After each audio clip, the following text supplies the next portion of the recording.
He says that he had been under the impression that your shows were a little more reckless, and that apparently Thurston, you would sometimes like jump into the crowd or knock over the drum set and whatnot. Whereas last night's show was a bit more subdued. Well, it's different every night. I mean, we don't go out just to put on like a physical like sideshow and a freak show. We just we're very sort of spontaneous live. It really matters what the vibe of the place is. It's only reckless because maybe I'm clumsy. It's not that premeditated. It's not like Iggy and the Stooges or something like that. But yeah, I mean, like last night there was a barrier between us and the audience, and you couldn't really touch the audience so much, which is good to do when they're right in front of you. What do you mean a barrier? There's like 4 feet of space. 4 feet of. Oh, I thought you meant of like of space there, which is they do for security reasons for the sound system. Well, actually, they do it so people don't get squashed up against the stage. Yeah.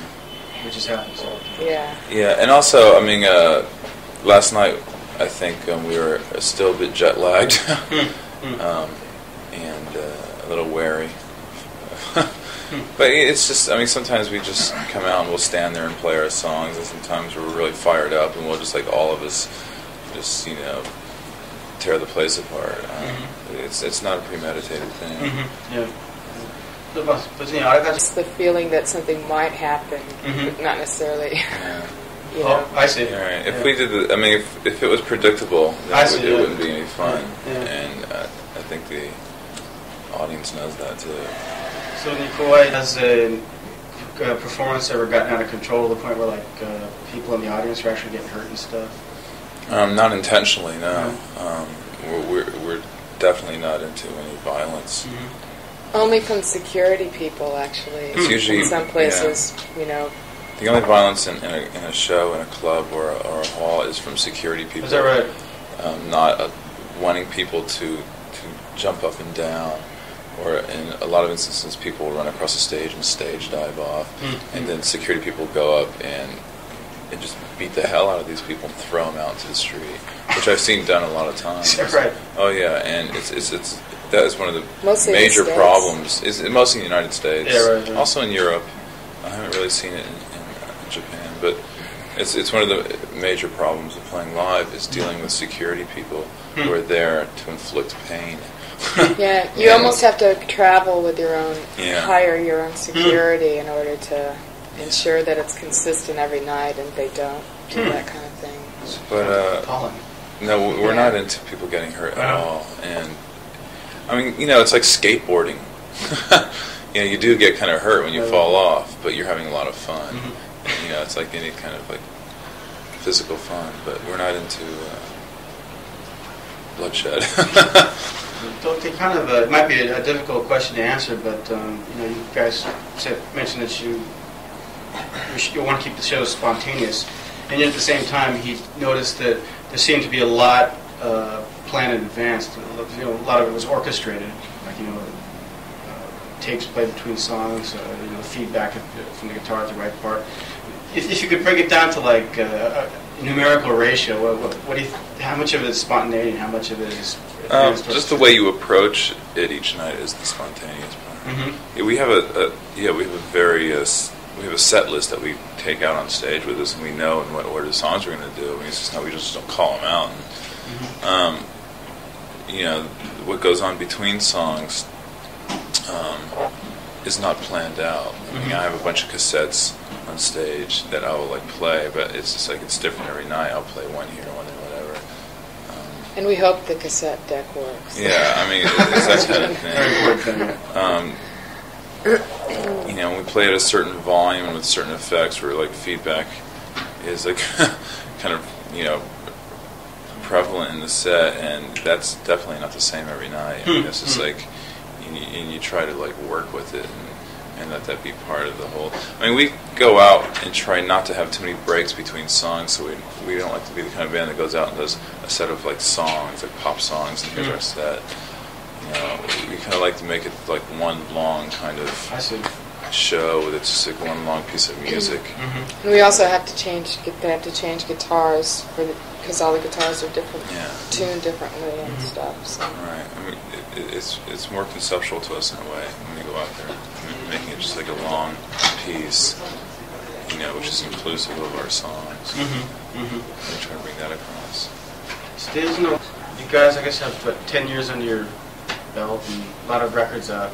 And he was noting that the most recent one, Goo, is noted by some as perhaps your best work. Is it a matter of you having improved steadily over the years and sort of reaching a peak or a plateau or something? I don't know. To a certain extent, I mean, every record we sort of learned stuff. And I don't know, I think Goo is, in a way, kind of a conglomerate of a lot of different things we've done in the past. But it's also, I think, because of the sound quality, a little more accessible because it sounds better. I think I think it's very progressive in a way because we're very aware of what's going on around us musically, and I think that sort of shows in our music that we're actually always into being very progressive. What's going on musically with our kind of scene. When you say scene, what do you mean? I mean, bands like us, music like us. We sort of come out of this whole, the whole late 70s punk rock scene, but mostly the 80s kind of American kind of underground music scene. Like what kind of bands do you see as your contemporary? Early 80s on, like Butthole Surfers and the Meat Puppets and the Minutemen, Black Flag, Saccharine Trust, into bands like Dinosaur Jr. and Jesus Lizard and Mudhoney and Nirvana and Laughing Hyenas. And I mean that's really what we're all about, is like from that scene. And all those bands such as ourselves, get ideas, take ideas from a huge, broad spectrum. It's not that internalized, but I think we're very aware of what's going on musically around us, and we try to be very progressive with it. And I think people notice that on record. And so hopefully, it isn't a stagnant kind of thing. When they hear Goo, they hear something new. I think it's the newness that he thinks is special. まず彼女の発言なんだけども、今までの集大成みたいな two-part question. The first part being the addition of the drummer Steve to your band that seems to have added a very large dimension, or seems to have changed it quite a bit. It's been a big step in your musical growth. He knows, first of all. So an observation. I think it's Steve, who's has actually been with us for like 6 years now. Question about you, Steve. I mean, our other drummer Bob was more of an intuitive, sort of primal drummer, and I think that like our last record with him, Bad Moon Rising, rhythmically was maybe, and song structure-wise, was maybe the most radical of all those records we've done. But I think because Steve is more skilled, he sort of brought us into more sort of like a rock context, and because he is more skilled and more versatile, and so in that way it's really made us be able to open up to incorporate and quote from rock in different ways. So it gives more breadth musically? Yeah, definitely. Plus he was a hardcore drummer. That kind of, whereas the other guy was more of a Velvet Underground kind of drummer. I think that the addition of Steve to the band gave you guys the feeling it was more like a professional.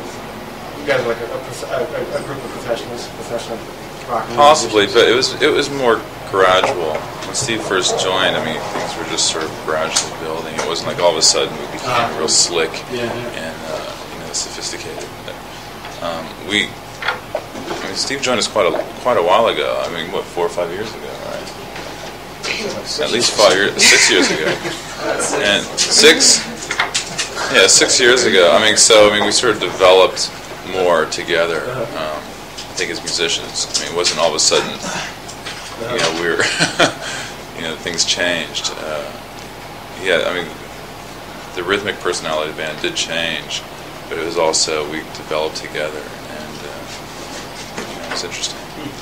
So, this is a question about your former contemporaries when you guys first started out. Like some of the leaders of the scene at the time, the late '70s there in New York. For example, there was, David Byrne has eventually gone to Brazil and South America. So he's become a cause of his.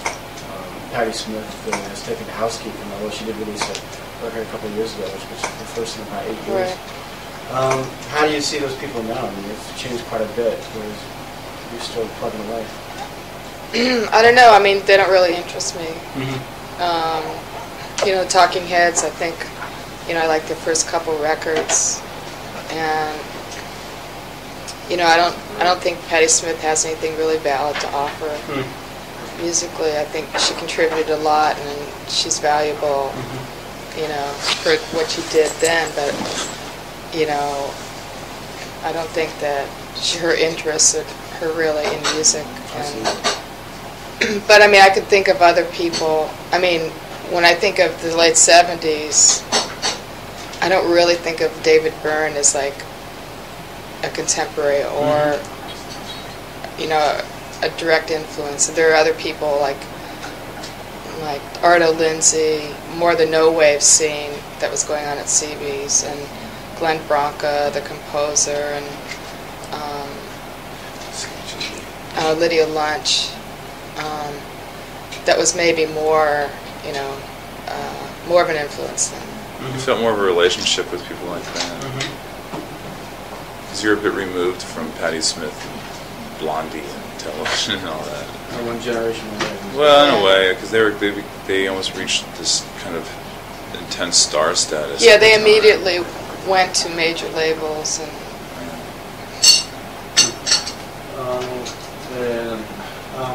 What do you think about like Lou Reed and Tom Verlaine? They sort of continue to stick with it. Yeah, they're sticking with it. I mean, most of those people are musicians who that's all they want to do is play music. Right. It's a shame. I mean, especially like Tom Verlaine, who was so amazing when he first started playing with television. His first couple records were okay, but they seem to flounder. I can't think of I don't know what their problem is, but they become a little less interesting, and they become very, very, what's the word I'm using, not terrorized, but they become very victimized by their situation, which is like dealing with record companies who want them to develop in a certain way, and they're very confused, and it really shows in their work. With someone like Lou Reed, who who was totally into drugs, and I mean, there's a lot of musicians, and then they get cleaned up, and then they just don't do anything interesting, and it's. I don't know, because they're so into like surviving then and making a career. And I don't know, for whatever reason, they just burn out. They have bad haircuts. Lou Reed has always been a very obnoxious personality, but very kind of like somebody you could relate to as a youth, especially in the '70s, because he was singing about things that nobody else sang about. About taking speed or whatever. When you're a teenager in the '70s, it's like, my God, this is like great, and this is really great songwriting. And now it's just, I don't know, he's just a very weird person. I think the '80s really kind of destroyed a lot of these people. Kind of went out with the tide. The idea just died there. And it was a very the youth music scene was really radical in the '80s. It was either very, very underground and hardcore, or it was just like MTV. Very correct. Yeah, very kind of Reagan era MTV, kind of it's like baby food. There was no place for those guys. Well, yeah, they were just sort of, they didn't subscribe to either of those kind of sensibilities, and they sort of wanted to become successful singer-songwriters, and they just kept writing these same old dreary songs. They just didn't progress anymore, which is a shame. I mean, we met Tom Verlaine. He's like a very nice guy, but I think he's a bit embittered. But Thurston just recorded some things with Richard Hell singing. Who did? Thurston and Thurston did, okay. Yeah. With Richard Hell. Yeah. Huh. It's funny you mentioned him because he just came out here. Yeah, Richard Hell, it's a band we put together. It's me and Richard Hell and Don Fleming, who is a New York musician, and Steve Shelley on drums. Mm-hmm. And we did a single. The no wave thing happening in New York seemed to influence things in the UK at the time. And, you know, you had the Joy Division and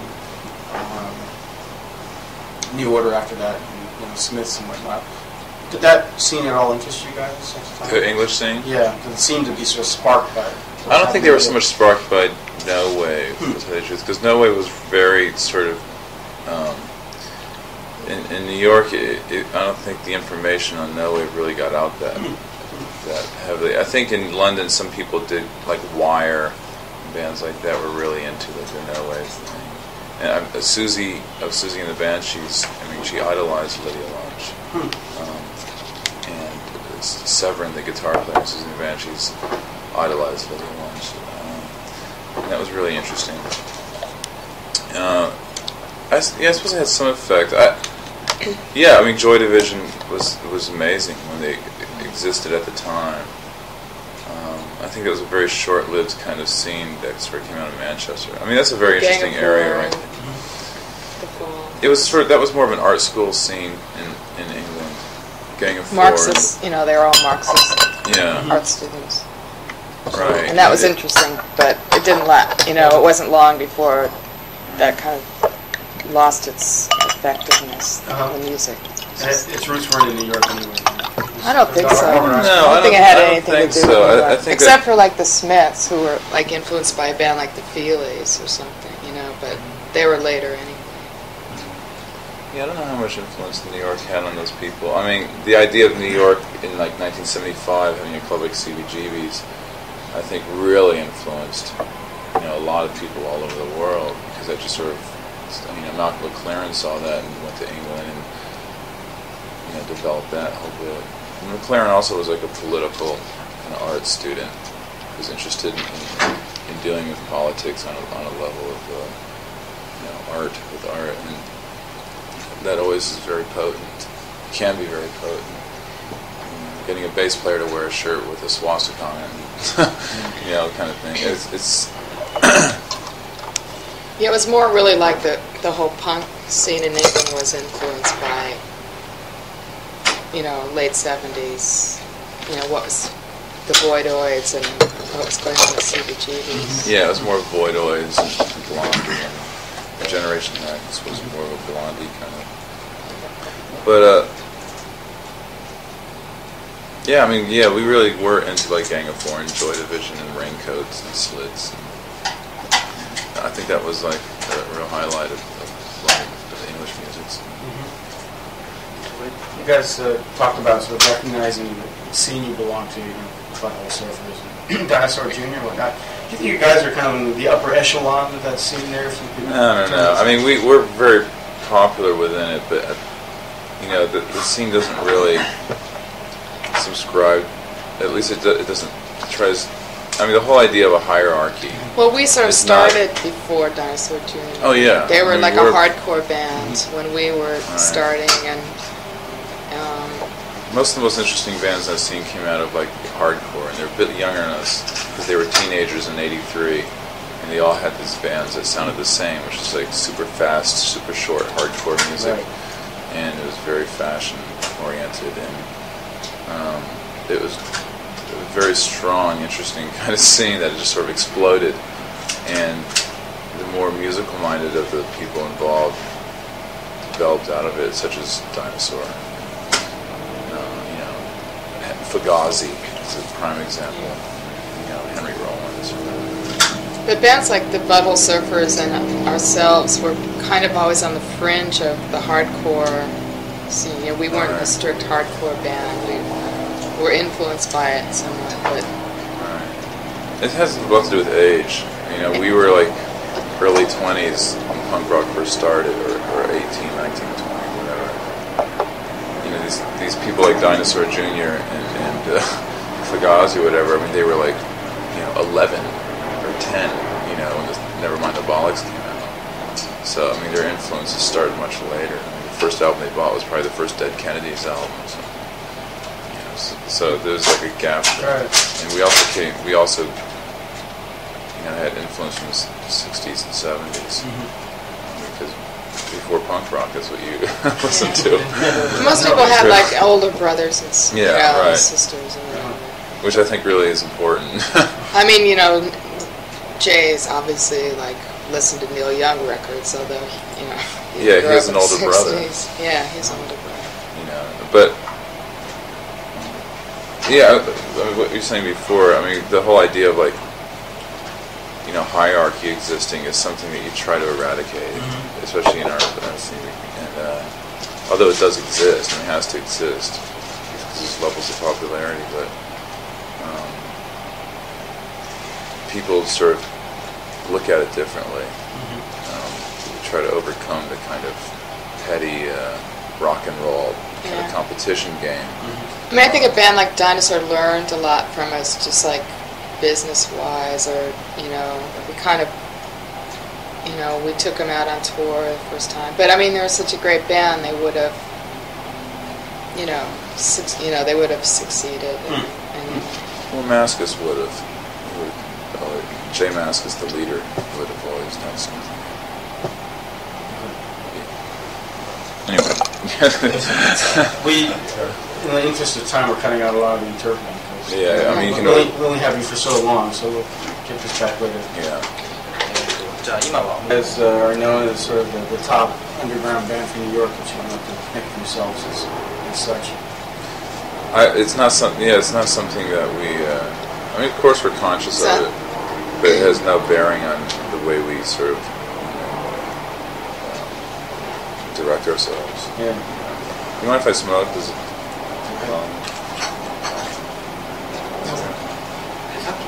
No, I mean, no. That's, you know, I mean, it's kind of fun, if anything. You know, because you're kind of like, you know, none of us were like popular in high school or anything like that. So I mean, it's kind of interesting. You know. So they were wondering if it actually was sort of a pain in the neck to kind of be associated with being at the top there, because being sort of underground has been a very integral part of the band's existence. In a way, I mean, we're really pretty much removed from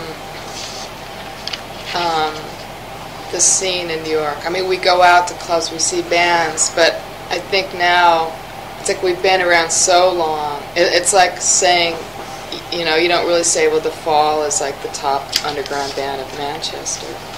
You know, they're still kind of a cult band, but they're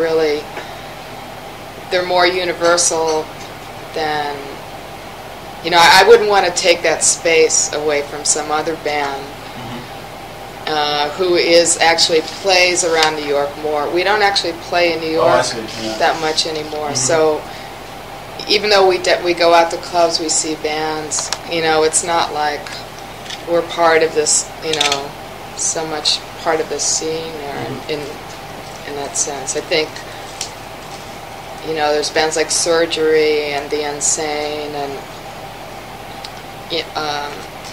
Cop Shoot Cop that are very much, that's the New York scene in a way. Those bands play, you know, twice a month somewhere or something. So it's kind of unfair in a way to say, you know. I mean, the biggest drag is when you go to CBGBs to see some bands, because you've been doing it since like 1977, and you go to see some local bands that you sort of know or like, and a lot of the people there who come to see those bands look at you as like, oh my God, here's Thurston Moore is here. And it's just like, you don't like that. I mean, I hate that, and it sort of discourages me from going to certain events, and which I used to do with you know, more anonymity, and that's the drag. Maybe it's just because you're tall. Yeah, I mean that is true. It's like, oh my God, here comes Frankenstein. But I remember when I used to like spot Lydia lunch. At Tier 3 or something, and to catch a glimpse of Lydia lunch, and it was very exciting. it was very exciting, and but now she's like a cousin. Oh, I see. Yeah, she's a good friend of ours. Yeah. You have a very strong link with the New York bands, the East Coast bands. How does your network extend to the West Coast at all? Oh yeah. Oh yeah. Chili Peppers, or Maniacs, use some of the bands. No, we're not really. I mean, the West Coast bands were, related to more like Nirvana, Mudhoney, sub pop bands. I mean, Chili Peppers to us they've been on a major label. They've done 3 or 4 records, and they were never really. We never related to them at all. They were always, in a way, more of a straight ahead band. And 10,000 Maniacs. I mean. Limbo Maniacs. Limbo Maniacs. Yeah, Limbo Maniacs. I don't really know them. I mean, it's all very cliquey. I mean, you sort of get lumped in with different people, but because we've toured so much, and we've stayed in touch with different bands, and we always pick bands who we want to play with us and take on tour, and so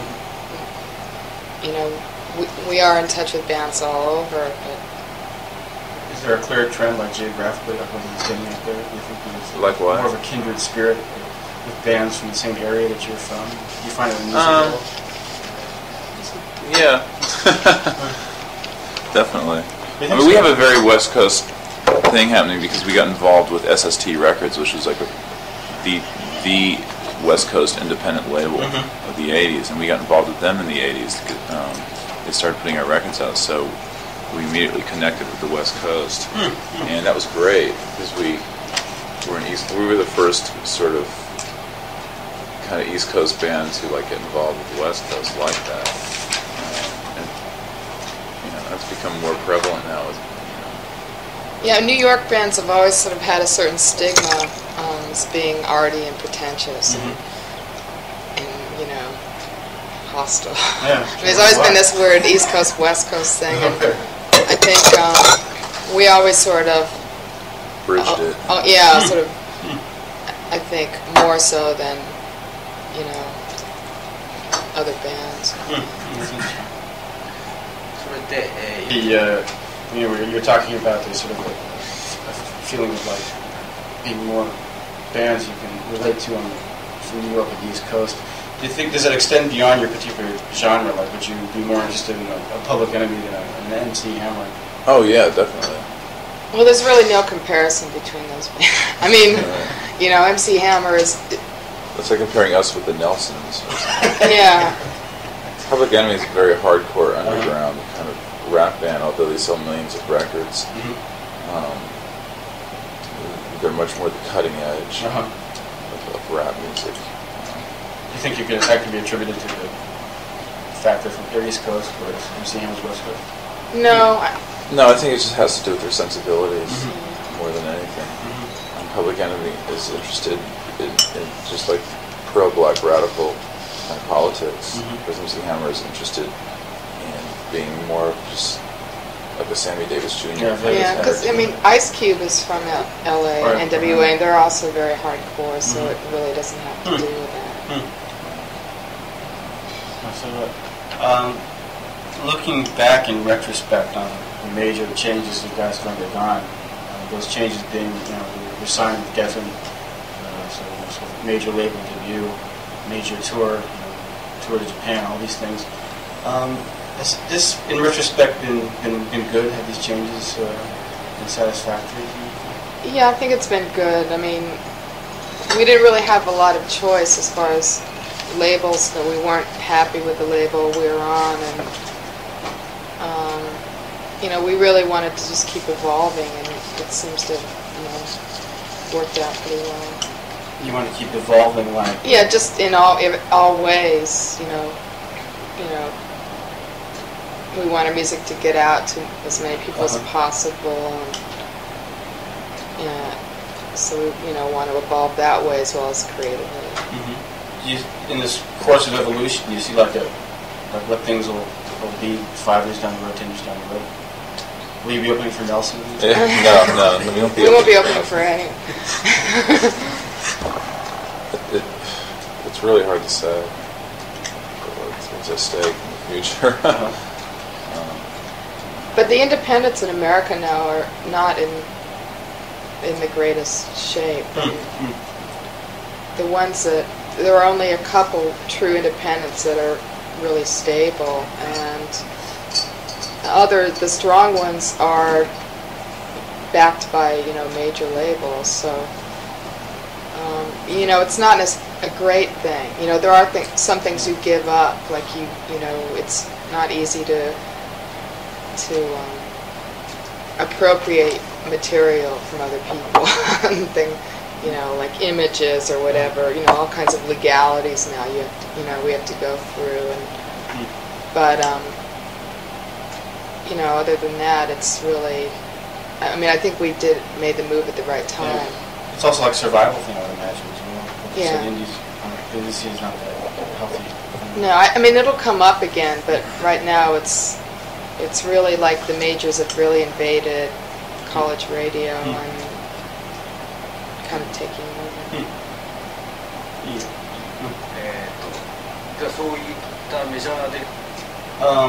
This, I think, kind of overlaps with what I was getting at there, the sort of follow-through questions, in that there seems to be sort of a dilemma cropping up where you're kind of entering the same plane as the Nelsons or the MC Hammers, you know, in becoming part of the major scene. You don't feel that? I don't think we'll ever reach the plateau that those bands reach. I think we're a little bit too difficult musically, the general populace to respond to. But that's also a good challenge in a way. It kind of almost, the new context almost gives new life for us. It's almost like starting over. Like when we went out on this Neil Young tour, there were a lot of people sitting there with their mouths open, and people who, you know, a few people who booed and who were just really offended, and that really was like being in more mainstream, you know. Was that like a shock to you to have people react? Well, we kind of expected it, but I mean, it was really, it was fun being able to still, you know, shock people and that kind of thing. And I mean, in a way, one reason why we did want to sign to a major is kind of the challenge of working within the system instead of working outside of it.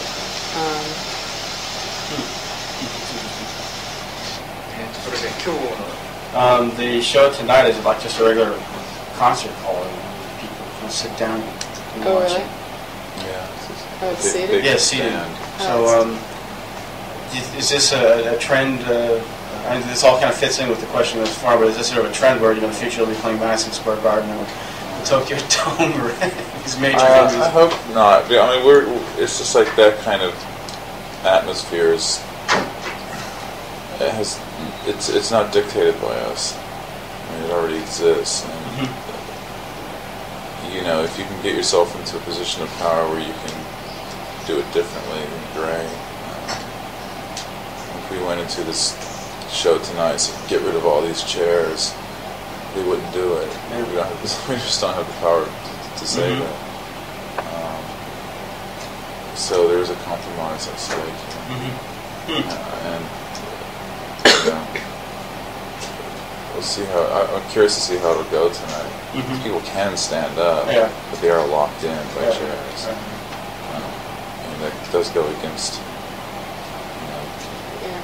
We just finished a 3-month tour, though, playing for people sitting down in chairs. Was that right? Yeah. Oh. When we did all those, opening for Neil Young, arenas, it was strange. Behind the cancellation of the January, the tour is scheduled in January. The Neil Young tour. Is it because they're coming here? Yeah, you're supposed to come here. Yeah. what happened is Neil Young asked us to do his entire tour with him, opening up for him in these sports arenas across America. And so, I mean, it was a decision we had to make. Should we do that? We already are scheduled to go to Japan and Australia at the time, and it was supposedly going to be a very lucrative kind of tour for us. By doing the Neil Young tour, we would have had to cancel these shows, and these shows were already sold, and we would have had to make up for that. So we kind of forfeited the money. Well, we thought we'd be able to get out of 4 dates on the beginning of the Neil Young tour to come here. Yeah. They It was. They said all or nothing. they said all. It was an unfortunate conflict on our part. We felt strong about doing the Neil Young thing because it was an experience we figured we would never ever have again. We wouldn't ever do a tour like that in the United States of sports arenas. I mean, it's just like so far-fetched. And Neil Young is possibly the only person working on that level that we would even consider saying yes to. Is that right? Oh yeah, I can't think of anybody else. Yeah, we wouldn't just do it for else. a career, Yeah, it wasn't a career thing. move. It was just we really wanted to. We liked the association with Neil Young, and it was educational to see like the politics of working on that level. But at the same time, we realized it was kind of it was detrimental to what was happening here, working with people here, and we tried to appease it as much as possible. But that happens all the time. There's always like scheduling conflicts that come on all the time. And this one was one that was pretty extreme in a way. I mean, by coming here now, I mean, it's just like playing these shows. We're playing these shows just to pay for the money lost by canceling the last Japanese shows. So I mean, it's That's not really true. It's not. That's what I was told. What was the story? I don't know. I'll tell you later. Inside issues. What people want to know. Well, I think you've answered the question. Oh, then maybe you shouldn't say that. Maybe I have misinformation. Yeah. 僕2つのことだんだん変 Wondering, you guys, are you very concerned with like success of selling records? How prominently does that feature in your set of values? I don't know. I think that we're sort of amazed that a band like us sort of sells as many records as we do. But I think it's more a thing of that we want to be recognized as equally valid to whatever mainstream rock, But I think to a certain extent we feel like we're already successful and that we can sort of continue to do what we do. But it wasn't something that was like original objective of the band. No. I mean, we'd be like, I don't know, we would have gone into a different profession altogether, I think. No, I think if I wanted to make money, I'm not going to. So I don't know, we just never thought about it. At first it was like, trying to get a gig, and then, making a record, and then, touring, and making another record. One thing leads to another. Yeah. So this is the music that motivates. So this is the last question. I guess this is the last question here is sort of looking for a slag, but what American musician probably represents the greatest rubbish of our time? Rubbish? Yeah. G.G. Allen? I don't know. What? Vanilla Ice. Vanilla Ice. Yeah, Vanilla Ice. White Snake. White Snake. There are many. Skid Row. Queensryche. Generic hard rock. Yeah, just sort of. We really like Guns N' Roses. but they're what they are. But I mean, just because they're a bit they're authentic for what they are. They're just like a bunch of scuzzy guys making rock and roll. They hit the nail on the head. Sold a billion records, but we're not into like MTV bred kind of music, which is sort of obviously corporate management with cigars and sort of getting standards that sell and creating these kind of horrible bands that are paint by numbers. I mean, that's to us is rubbish, and we don't really like to be associated with it. But we're not that seriously offended by it because it's obvious what it is, and so we just sort of have fun with it. I mean, to be in the same business as Skid Row and to be in the same magazine as Skid Row to us is like, it's hilarious. Like, it's hilarious. Fine. Well, I guess the joke's on that. 룰리도 받으시면서 Wouldn't have put like Lou Reed or Patti Smith on the list of people that Oh no. have to clean up their acts. Oh, not at all. Not at all. But you don't know.